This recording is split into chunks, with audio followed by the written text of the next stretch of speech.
Next item. Item 6C, adopt resolution authorizing the city manager to execute a professional consultant services agreement with WRT for the development of the San Mateo Avenue Streetscape Plan in an amount not to exceed $125,000 and appropriating funds in the adopted fiscal year 2018-19 budget in the amount of $125,000 from the city's general fund.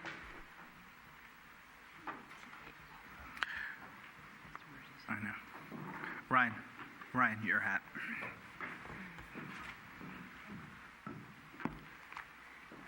Good evening, Honorable Mayor and City Council.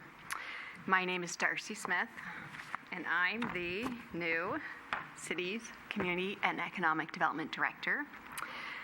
It is my pleasure tonight to present this request to Council related to the consultant services agreement for the San Mateo Avenue Streetscape Plan. The agenda for the presentation tonight, and I want to make it somewhat lengthy to be really educational and inform the Council of this item, is to provide an overview of the Streetscape Plan, why we're doing one, what it will accomplish, and where it's located. Next, I will summarize the consultant selection process and why the recommended consultant WRT was selected. And finally, I wanted to brief you on the project schedule, which is very swift, so that you know when to anticipate some community engagement meetings and when it will ultimately come back before Council for action. The staff recommendation tonight involves adopting a resolution that will accomplish two separate items. First, it will authorize the city manager to execute the contract for the consultant services agreement with WRT for the development of the San Mateo Avenue Streetscape Plan in the amount of $125,000. Second, the resolution will appropriate funds in the adopted fiscal year 2018 to 2019 budget in the amount of $125,000 from the city's general fund balance to fund the consultant cost to prepare that plan. The reason for this is that in the fiscal year 2016 to 2017 budget, there was a one-time enhancement of $125,000 for the Streetscape Plan, which was allocated from the general fund. However, the Streetscape Plan project was not initiated during that fiscal year, and the funds went back to the general fund. The genesis for all land use and street planning decisions and long-range plan documents is the city's general plan. It was adopted in 2009, and it promotes establishing San Mateo Avenue as the symbolic heart of the city. There are many ways to accomplish that, but one of the main ways is through various policies and plans that seek to improve the visibility, the image, and the appearance of the downtown. This is expected to be accomplished through beautification and image building. That's done through landscaping, through street trees that provide a beautiful canopy, through pedestrian scale lighting that provides safety to the pedestrians, paving improvements, and a variety of other improvements. And by making those improvements to the downtown in a unified fashion, it provides that cohesive visioning and residents with a pleasant and economically vital downtown commercial and entertainment district. The city's general plan further builds upon this vision for the downtown streetscape through various policies in the land use and urban design element, in the economic development element, and the transportation element. Those policies highlight improving the downtown through a variety of techniques, including the signage and the landscaping and the lighting, as well as gateway features and signage. The goal is to have a really appealing and thriving commercial district where residents want to shop and dine and conduct business, and ultimately that will help improve the city's business economy. The 2013 Transit Corridor Plan further articulates that community vision for the downtown and the San Mateo Avenue streetscape improvements, and this was identified as a short-term implementation project. So we're about 6 years later and just getting started on some of these implementation items. But I will point out that this improvement And the streetscape plan is really important to try to stimulate economic development activity in the area. And it's important to have this plan in place so that as funding sources become available, that we can utilize those funds and maximize the use of those funds in an efficient manner. The transit corridor plan further identified the need for the streetscape plan and to address specific items, again, the landscaping, the sidewalk furniture, the lighting, bulb out installation, special pavement marking for the crosswalks, and raised crosswalks, which are safer. Additionally, I want to point out that another action item of the transit corridors plan was to look at gateway features. That was done at Posey Park. Also wayfinding signage to the parking lots, which can also be difficult to find, and improvements both to the northern gateway at Posey Park and the Caltrain crossing and the intersection with El Camino Real on the southern end. So the purpose of a downtown streetscape plan is really to provide that cohesive image. So there's many valuable and important purposes. Most of the major cities, which I'm sure you visit, have done streetscape plans, and they've funded most or all of the improvements over a long period of time. But if you think of successful downtowns like Laurel Street in San Carlos, you can go there and you can experience sort of a unified vision to the street and a positive economic downtown. So really what the streetscape plan does is it serves as that vision of how people experience the downtown and how we can unify the street to create a very successful downtown that supports the needs of the community. So the key characteristics of that plan are to have a single unified vision for consistent streetscape to create an identity. It looks like we're having some technical problems, but you can follow along with your handouts because I don't know what to do for the presentation.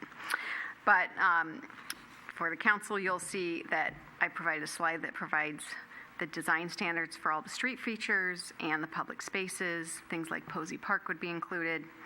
And ultimately, the outcome will be an enhanced street with safer sidewalks, well-marked and decorative crosswalks, widened sidewalks at some locations, improved signage and wayfinding to the public parking lots, for example, and attractive and functional street furniture. I think we lost the presentation, but I'll keep going. No. But you have it ahead of you, and really it's to educate you.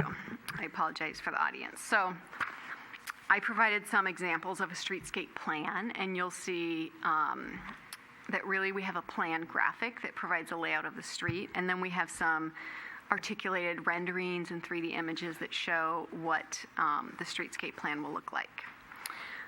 The next slide, I included an example of a very successful downtown sidewalk, and you'll see what that accomplishes is sort of this unified vision with planters and street trees and a consistent sidewalk material, which we're currently lacking. Basically, you're trying to create a place where people have a positive experience and the businesses are thriving. Darcy, I'm sorry to interrupt. It's okay. Did you want a minute to see about the visual? Yeah, looks like So, if it's okay with everybody in the audience, we're going to take about a 5-minute break.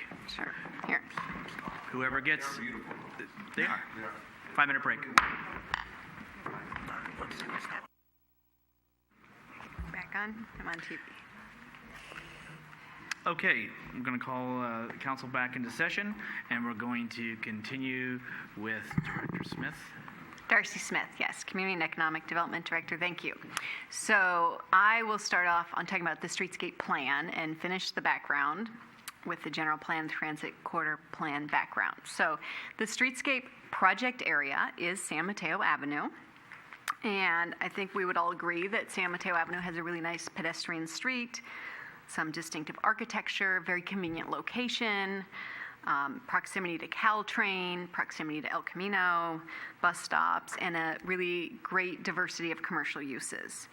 The plan will cover this area here, which I think everyone would agree is the downtown, and it's defined on the northern end at Huntington Avenue and goes all the way to the south to El Camino, and this encompasses the major entrances to the downtown. But I think what staff feels, and the visioning documents that I summarized, is that the downtown in general lacks a consistent streetscape elements. There have been purchases of various items like trash cans and furnishings over time, but there hasn't been a consistent design palette selected for the street furnishings.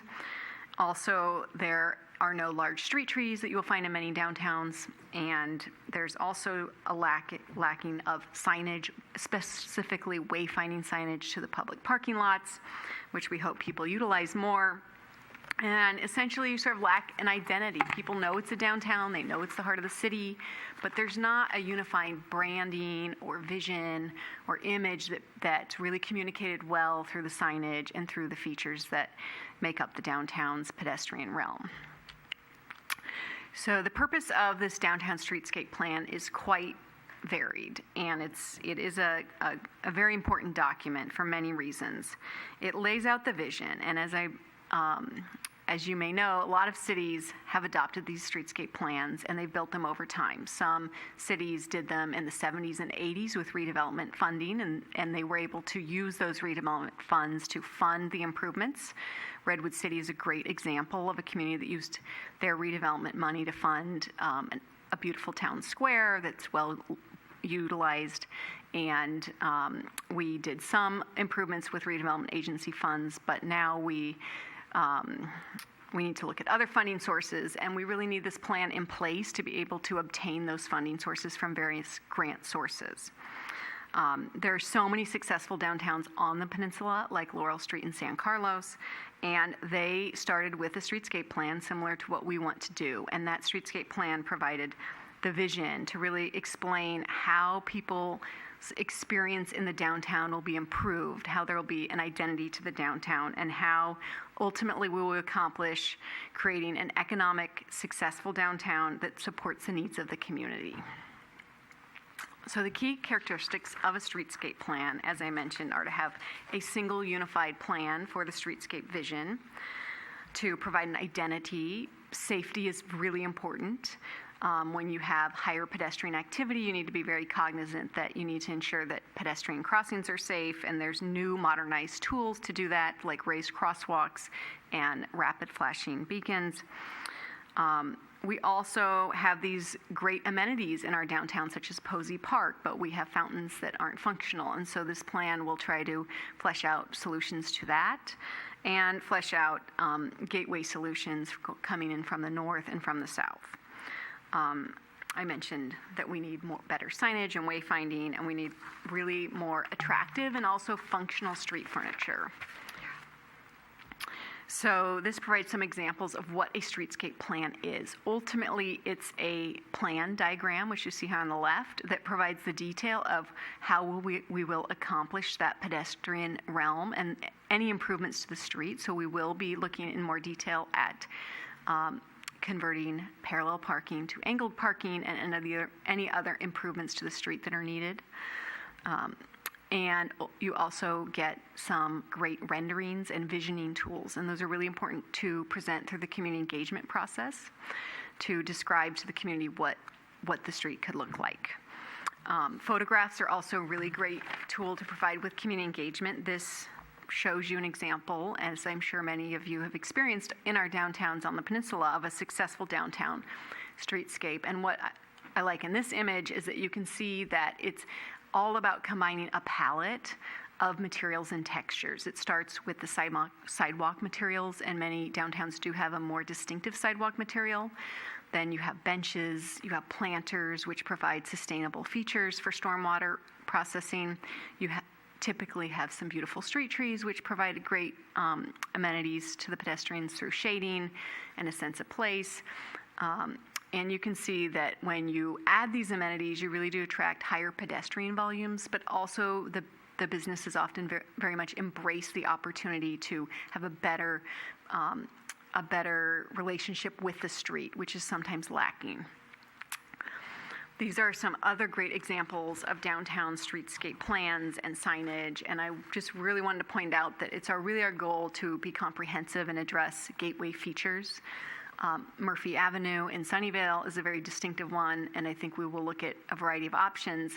But also the wayfinding signage is very critical. People come to our downtown and they can't easily find parking, and we all know it's there, but to a lot of visitors, it's not that easy to find. And I think we're also blessed with these rich civic resources such as the library and City Hall and the Caltrain station, and those aren't always easy to find either.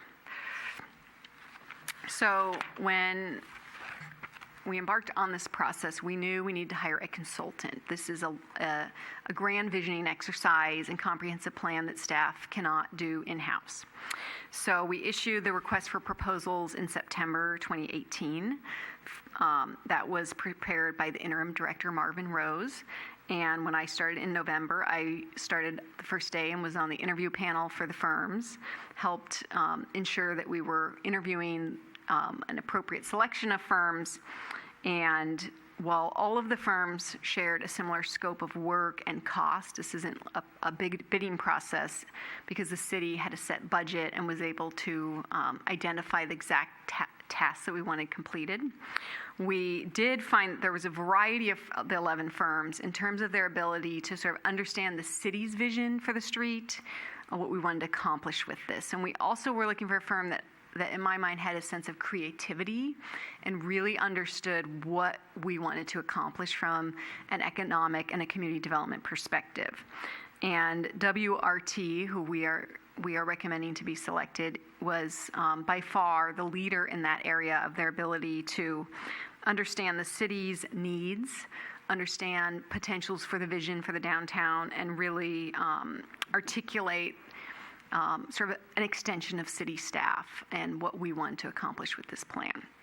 So WRT is out of San Francisco. They have extensive streetscape planning experience, which I'll show you some images in a minute, but you also reviewed their proposal as part of your packet. And I found them to be engaging and have really great ideas too for community engagement.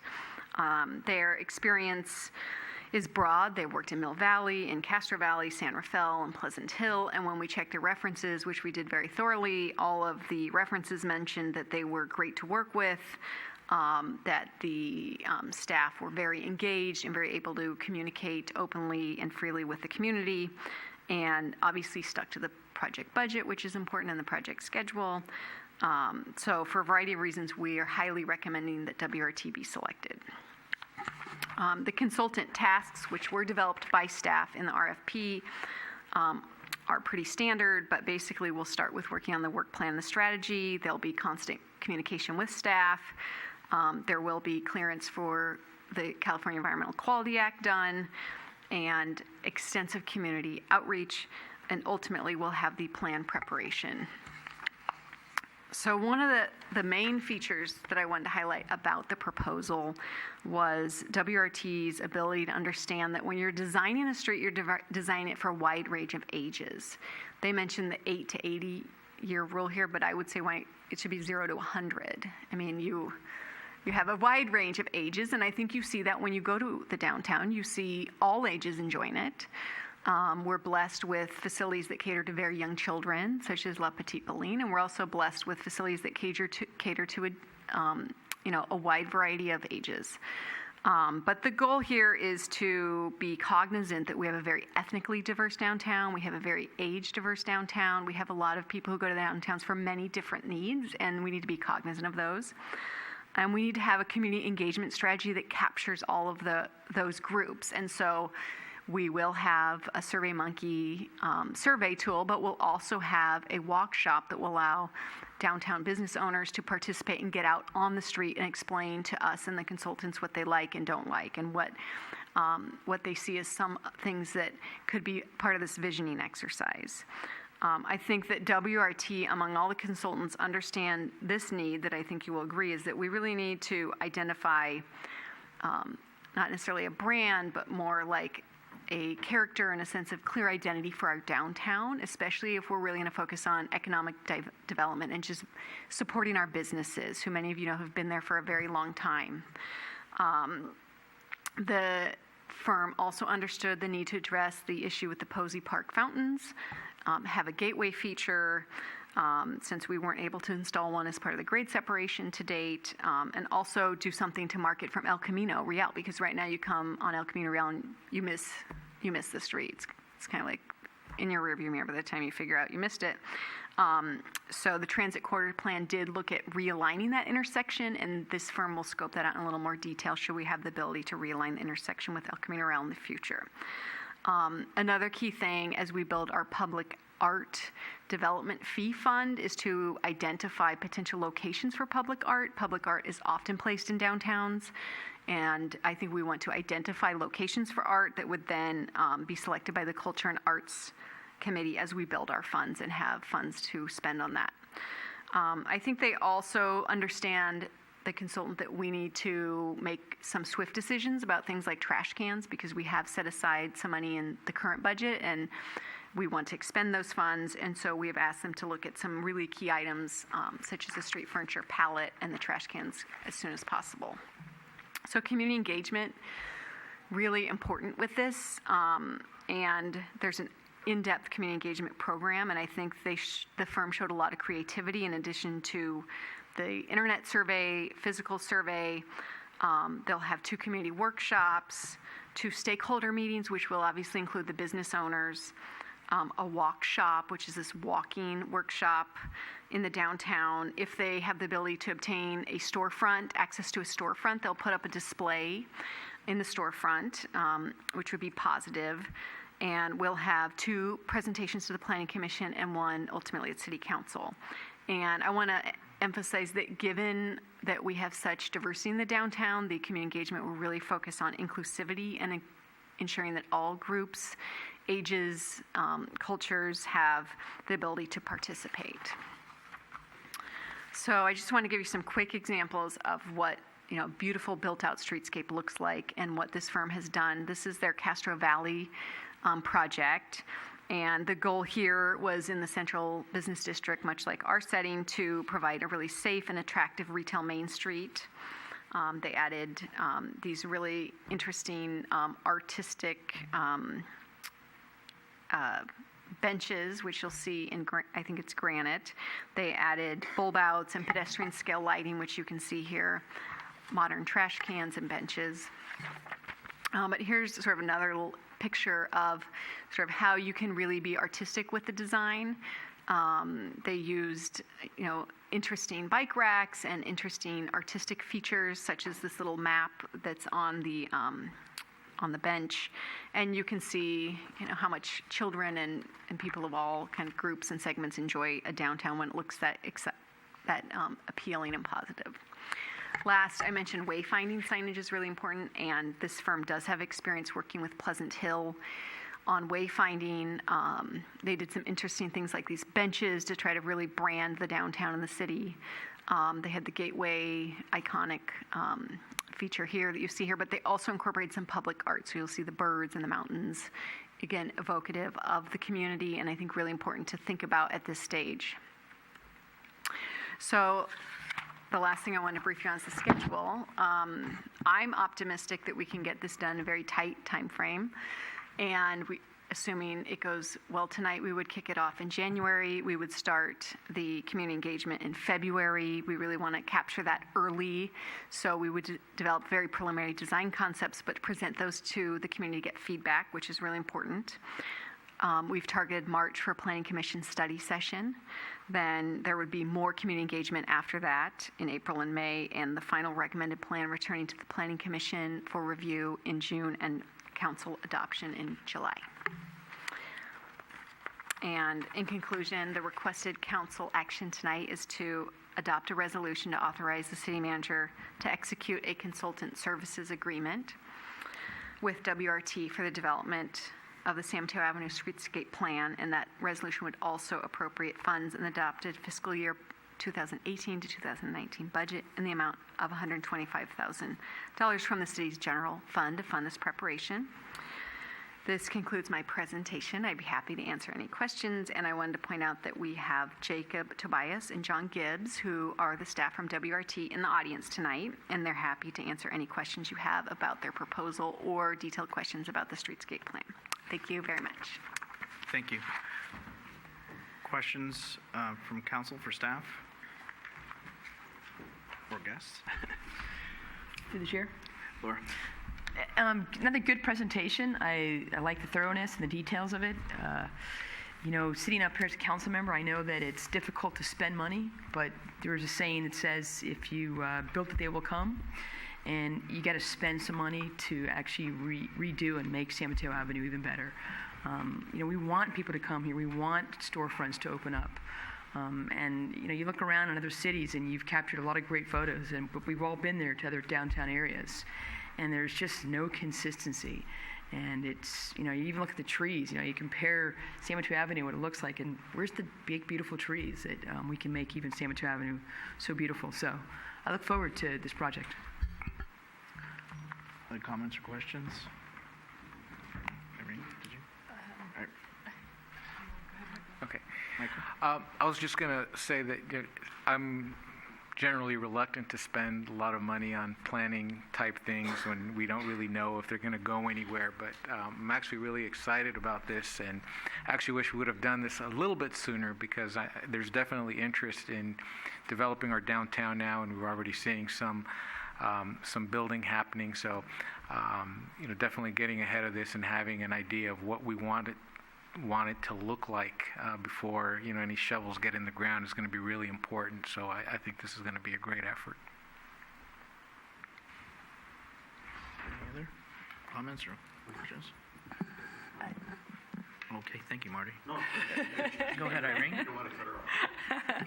I was waiting. It's fine.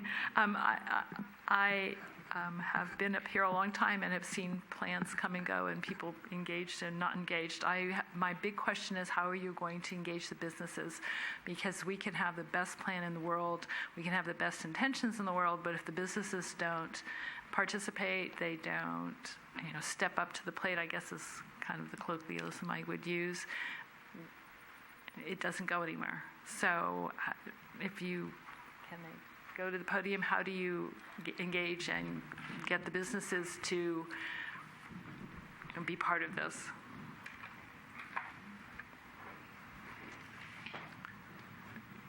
You'd be kind enough just to go over to the podium, introduce yourself, and then if you can respond to the council member. Vice Mayor, sorry. Greetings. It's great to be here. John Gibbs from WRT and my colleague Jacob Tobias, also from WRT. And I think just to answer your question, we find the relationship with businesses is fundamental to the success of these kinds of projects. So we definitely are sharing that goal. We find at a very high level, just making sure that we're notifying and speaking to businesses up and down the corridor. I think specifically through flyers, identifying a couple of key businesses. How are they organized? What are those social groups of businesses, to make sure that it spreads through word of mouth as well as through all the notifications. Practically speaking, holding meetings during times of day that businesses can come to those meetings is actually really important as well. And sometimes we find that's more of a morning or a lunchtime. Oftentimes in the evenings, business owners have gone home and they may not be available. So talking to businesses and business owners and merchants to understand what times of day work really well for them is going to be another important component of a successful outreach plan to our businesses. We'd love to showcase the businesses that are along the street. This is a project that's going to benefit them. We want them to be partners as part of this vision. So if they can bring their goods and services, if they can help advertise themselves through our process, we're all ears for how to be very collaborative and develop a successful partnership. I hope it all happens the way you have planned out. I will support this. I'm a little hesitant because I've lived through a couple of these kinds of things, and changes were made. Half the people were happy, half the people were not. Things kind of fell apart, and the core of the San Mateo Avenue didn't change, and you see it the way it is now. So I will support this, and I just hope it goes the way you want. And we're all ears for suggestions and ideas as we get started. If there's specific ideas or lessons learned in the past, every community is different, we find. And getting in and talking to people at the outset of the project, right where we are tonight, is a great first step. So we're all ears. Thank you. And then, Marty, since you're there, yeah.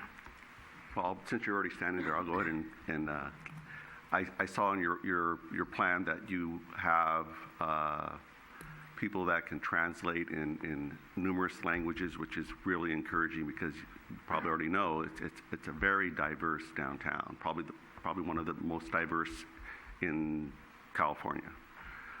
So that's very it's going to be very helpful. So thank you for that, and I wanted to go ahead and start going into some of my comments.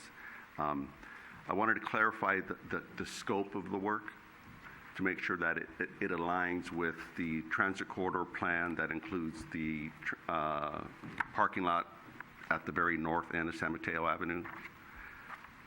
Just because the figure that we are in the presentation, it goes just to the Caltrain station, but in the transit corridor plan, it goes all the way past the parking lot for Caltrain, which is supposed to be this potentially larger structure. So if just making sure that if we're going to go all the way, that this scope does go all the way down to the end of that, if that's what the intent here is. So it's, excuse me, Javon Grogan, City Manager. It certainly includes the Caltrain station and essentially the roadway under San Bruno Avenue. I'm not sure if it includes the parking lot on the other side of San Bruno Avenue, so on the north side of San Bruno Avenue. But if you're really talking about what are we going to do about the arch that was never installed, and will there be something there, it will certainly look at that aspect of how you enter the downtown from the northern side. Great. I appreciate that in the plan that it already identifies that our sidewalks are a little on the narrow side, and we're challenged with that fact. Those are beautiful pictures, but we don't have sidewalks that big. So it's going to be interesting and challenging, and I'm looking forward to see your creativity and how you're going to incorporate all that. I'm encouraged to hear that angled parking, and I'm throwing in there other options, including the usage of one-way streets when needed. And I'm really encouraged that we're finally going to do something about those trees in those pots. I've been talking about that for many years. I'm glad that in your comments that you mentioned art, because in the scope of work, it didn't specifically detail that that's part of their scope, but there's plenty of locations that could handle some beautiful murals. There's some walkways there that are connections that are just in need of some nice paint and art. I know we all been waiting for a long time, and I do share some hesitancy in pursuing this, as Councilwoman O'Connell mentioned, is with the participation. And really the bigger thing is how we're going to pay for it. This is probably in the excess of $5-6 million project to redo our streets, if not more. I think in our development impact fee report, there was a figure in that range. And so I think we need to start thinking of how we will pay for this, and having two tracks of mind of the long-term track of this implementation of the project in total, but what are the things that we can do that are easier to do in the next, as soon as we get this plan, getting the garbage cans in, figuring that out, and moving forward with that. Are we going to start, as we go into budget later this year, we could start thinking about how we could start funding this, or how we're going to start putting some money aside. The other huge thing that is referenced also, which is appreciated, that it refers to a downtown parking management plan, which is coming really soon to the public. I'm sure it's going to be at our next council meeting. We're going to receive that plan that we've been also waiting for quite some time. Parking's tough downtown. If you go down there a lot, you know exactly where to go to park. You go one time down the street, and then you go to behind Mexicana Market, and there's mostly always parking there. So I let the secret out. This is something that is totally needed, and if we can find out how to pay for it, that's the big hurdle. It's amazing that I believe you're going to get this plan together done in the 6-7 months that you're going to do. How long are we going to have that plan sit on the shelf? So I'm hoping that we come through, and we really need this. So thank you very much. I'm in support of this project.